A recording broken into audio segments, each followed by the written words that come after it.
Aqui é a nossa terceira parte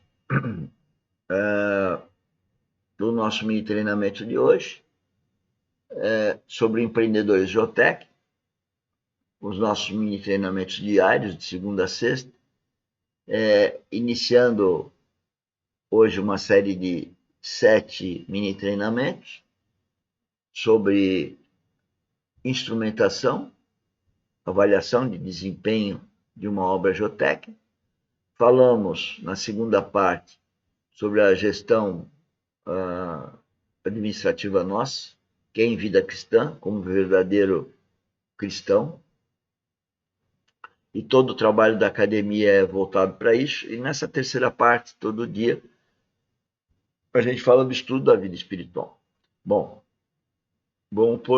passamos um vídeo que nós recomendamos e trazemos para os senhores verem lá no canal YouTube Engenheiro Mauro Lozano. E participar das nossas lives, né? Hoje é quinta-feira, nós temos a live das 19 horas. Então, vamos para o vídeo. O versículo você conhece, mas vamos entendê-la bem. A alegria do Senhor é a vossa força. Não é? Esse slogan é colocado em adesivos e pregado no vidro dos carros, como fazem com muitos outros textos, né? Mas o sentido exato desse versículo é o seguinte: faça o Senhor alegre ou satisfeito. Olha, eu acho que, como ele é um preletor, ele é mais novo que eu, mas estuda a Bíblia desde a sua infância, diria, pelo que eu sei. E acabamos na segunda parte, e também na primeira, falando da vida espiritual.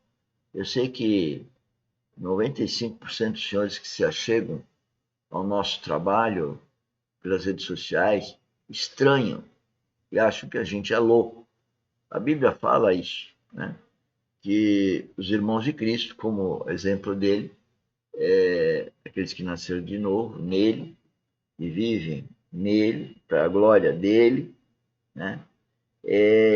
São loucos, porque é uma vida sobrenatural, a gente não vê, então a pessoa, ao não ver, não acredita.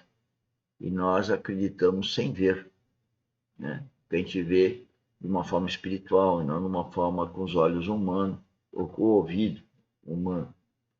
Mas ele está falando que o Senhor, alegre e satisfeito, nós só deixamos Deus satisfeito, ou qualquer filho só deixa o pai satisfeito, se o filho obedece ao pai. Senão o pai não fica satisfeito. Então, a vida toda nossa, todo momento, tudo, desde que tiramos o pé da cama, tudo que fazemos, nós temos que fazer para a glória de Deus. E se nós fôssemos, ou quem foi, um filho obediente ao pai, e via no pai a alegria da obediência, como foi meu caso, apesar que eu era desobediente, porque todos nós nascemos pecadores, só Cristo que foi perfeito. E ser cristão significa se identificar com Cristo, nascer e viver em Cristo, e Ele viver em nós, de tal forma que nós sejamos forjados dia após dia na imagem e semelhança dele, né?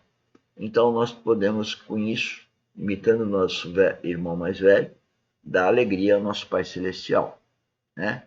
E, consequentemente, por amá-los, eles nos amam muito mais, mas de glória em glória a gente vai se aproximando disso para ter uma vida eterna com eles, com a Trindade. Você será forte. Por isso a alegria do Senhor é a vossa força. Se o coração dele estiver satisfeito conosco, aí está o nosso poder. Mas se o coração dele estiver insatisfeito conosco, nós não temos poder nenhum.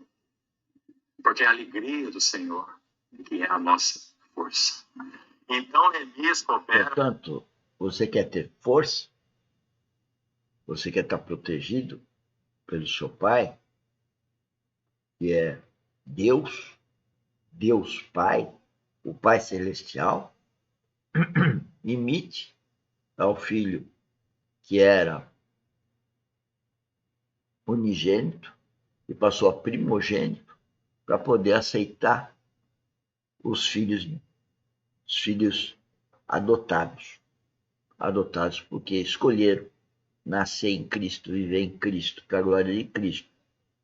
E temos então a habitação do Espírito Santo, que vai estar 24 horas trabalhando, nos orientando, né, nos advertindo, nos ademoestando, nos consolando, para que a gente, então, ao dar alegria a Deus, ficamos fortalezas nele, não que por si somos alguma fortaleza, muito pelo contrário. Né? Mas a força, então, está nele, à medida que eu coopero com o governo de Cristo. Era juntamente com essa, nesse caso aí, a renovação do primeiro amor. Que lindo, meus irmãos. Então nós vamos lá para o final, Neemias 11, para completarmos esse assunto das dores de parto, cargas do Senhor, comunicadas por um vaso tão precioso, Neemias, o consolo de Jeová. E então ele sendo um elemento chave para a recuperação desses três aspectos. Muros, separação e unidade, renovar o primeiro amor e, por último, Neemias 11. Se você ler esse capítulo, logo no início, você vai ver que Jerusalém, eles já tinham retornado, é claro, já é a terceira leva, e Jerusalém estava pouco habitada. Ela é a cidade do grande rei, o centro do culto ao Senhor. A cidade, o templo, o santuário, mas ela estava pouquíssimo habitada, porque aqueles que voltavam do cativeiro iam para as suas cidades. Então eles lançaram sortes, primeiro lançaram sortes para que uma família em cada 10 mudasse para Jerusalém. Eles concordaram com isso. Então lançaram as sortes aí, sobre quem caísse a sorte, ele iria se mudar da sua cidade para sua família e ia morar em Jerusalém. Para quê? Como podemos chamar isso? Neemias cooperou para que a vida unida da cidade fosse fortalecida. E como nós temos necessidade disso também nos nossos dias. Fortalecimento da nossa comunhão, fortalecimento da vida unida, fortalecimento da base que significa serviço ao Senhor, adoração ao Senhor. E esse é o objetivo nosso na empresa. Ao trabalhar, nós queremos estas verdades. Então nós estamos com um projeto agora no verão de todos os fins de semana, estou abrindo minha casa para todos que trabalham conosco, de tal forma a ter uma comunhão verdadeira cristã, né? Não é só fazer churrasco e tal, mas ter uma comunhão, falar de Cristo nessa comunhão de todos os fins de semana. Venha participar disso.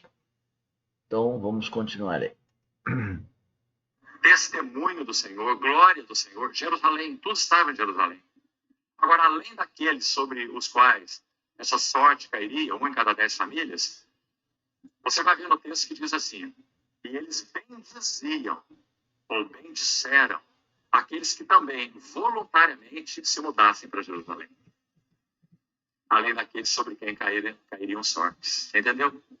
Então o propósito era fortalecer, povoar a cidade que era o centro do culto e da adoração a Deus.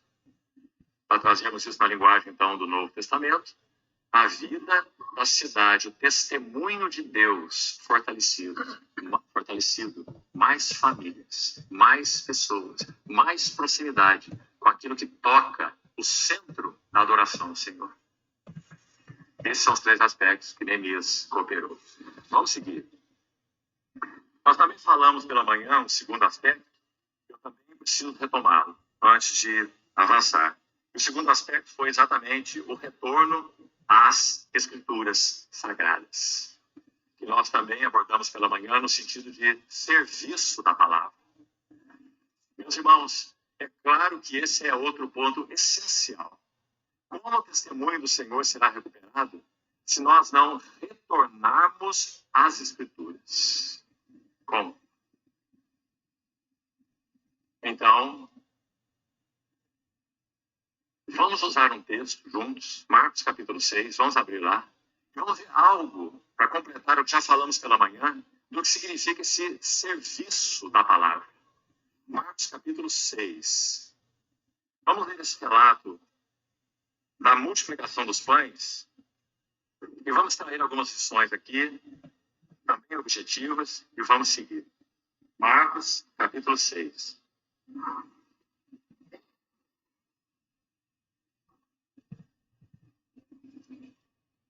Vamos ler a partir do verso 30, o relato da primeira multiplicação dos pães. Voltaram os apóstolos à presença de Jesus e lhe relataram tudo quanto haviam feito e ensinado. Você tem o contexto anterior, o Senhor tinha acabado. Acabou o nosso tempo. E eu corto assim de chofre a propósito, porque eu queria que vocês fossem no original, né? É um vídeo recente, agora de setembro, início de setembro, e que a gente, se não usou, ainda vai usar para alguma live oportuna, que é muito conteúdo que tem, e eu recomendo a todos vocês. Vão no original, não só no original, no nosso canal YouTube, Engenheiro Mauro Lozano, tudo junto, Lozano com Z, que tem a playlist do Romeu Bornelli e de outros preletores, tem a playlist da aula, então, que é essa, aula 20, tem esse trechinho de 10 minutos, e outros que nós vamos estar reproduzindo nos próximos dias. Vem conosco, vem trabalhar conosco, né? Tem trabalho para todo mundo, o trabalho do reino de Deus. Isso não é religião, isso é vida espiritual. Conheça isso, está escrito na Bíblia. Tchau, tchau. Até a noite na nossa live. Tchau, tchau, obrigado.